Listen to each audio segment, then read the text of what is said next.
जय श्री राम। जय श्री राम।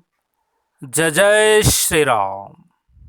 सबसे पहले आकाश हुआ, आकाश में शब्द हुआ, आकाश से ही वायु बनी,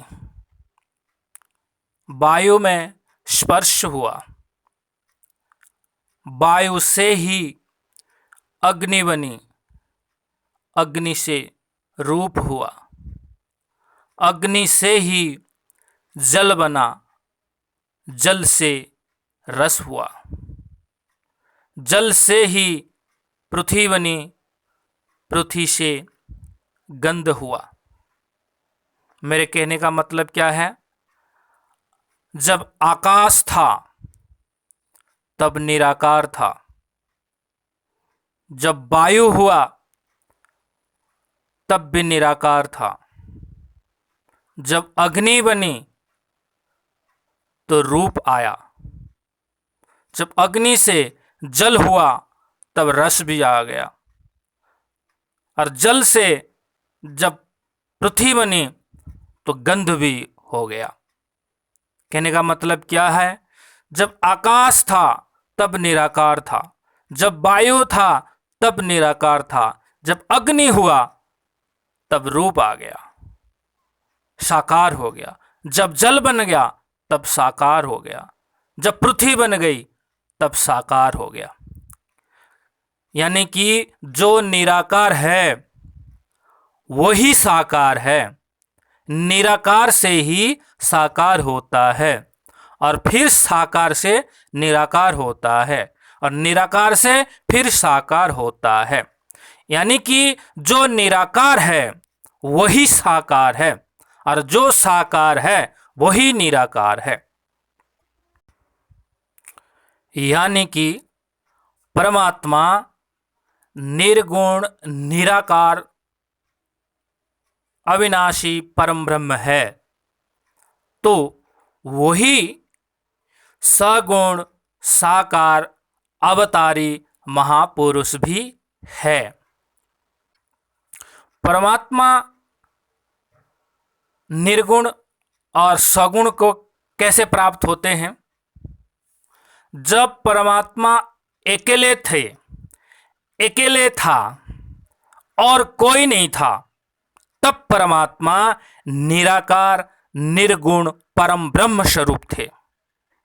जब उनके मन में संसार को रचने का हुआ, सृष्टि को बनाने का हुआ, तब वो सगुण साकार अवतारी महापुरुष हुए। यानी कि जब वो अकेले थे तब निराकार निर्गुण थे, जब संसार को बनाया, सृष्टि को बनाया, आविष्कार हुआ, तब वही निर्गुण परम ब्रह्म सगुण साकार हुए। कैसे? जैसे कि हम जिंदा हैं, जब तक हम जिंदा हैं तब तक हम साकार हैं, जब मर जाएंगे तब हम निराकार हो जाएंगे, तब हमारा शरीर नहीं रहेगा, हम मर जाएंगे, हम निराकार हो जाएंगे। जब मरने की बाद फिर दोबारा पैदा होंगे तब साकार हो जाएंगे, जब मर जाएंगे जब निराकार हो जाएंगे, जब फिर पैदा होंगे तब साकार हो जाएंगे। यानी कि हम ही निराकार हैं और हम ही साकार हैं। जब शरीर को धारण करते हैं तब साकार रूप में आ जाते हैं, और जब शरीर को त्याग कर देते हैं तब निराकार में आ जाते हैं। यानी कि जो निराकार है वही साकार है, जो साकार है वही निराकार है। ये बात कैसे संभव हो सकता है कि जो निराकार है वही साकार है, जो साकार है वही निराकार है? ये बात कैसे हो सकता है? यानी कि निराकार तो निराकार ही रहेगा, साकार तो साकार ही रहेगा। साकार कैसे निराकार होगा, निराकार कैसे साकार होगा? ऐसे होगा जैसे कि आकाश के स्वरूप में जब था तब निराकार था, जब वायु के रूप में आ गया जब भी निराकार था, वही अग्नि के रूप में आ गया जब रूप आ गया, जल के रूप में फिर रूप आ गया, थल के रूप में फिर रूप आ गया। यानी कि आकाश से ही वायु बनी, वायु से ही अग्नि बनी, अग्नि से ही जल बना, जल से ही पृथ्वी बना। और वही निराकार था और धीरे धीरे धीरे धीरे वही साकार हो गया, और साकार से फिर निराकार हो जाएगा, और निराकार से फिर साकार हो जाएगा। कैसे? ये संसार बार बार प्रलय को प्राप्त होता है और बार बार सृष्टि को प्राप्त होता है। यानी कि ये संसार जब प्रलय को प्राप्त हो जाता है तब निराकार अवस्था में हो जाता है। अब जब ये सृष्टि की आविष्कार होता है तब वो साकार के अवतार में, साकार के स्वरूप में हो जाता है।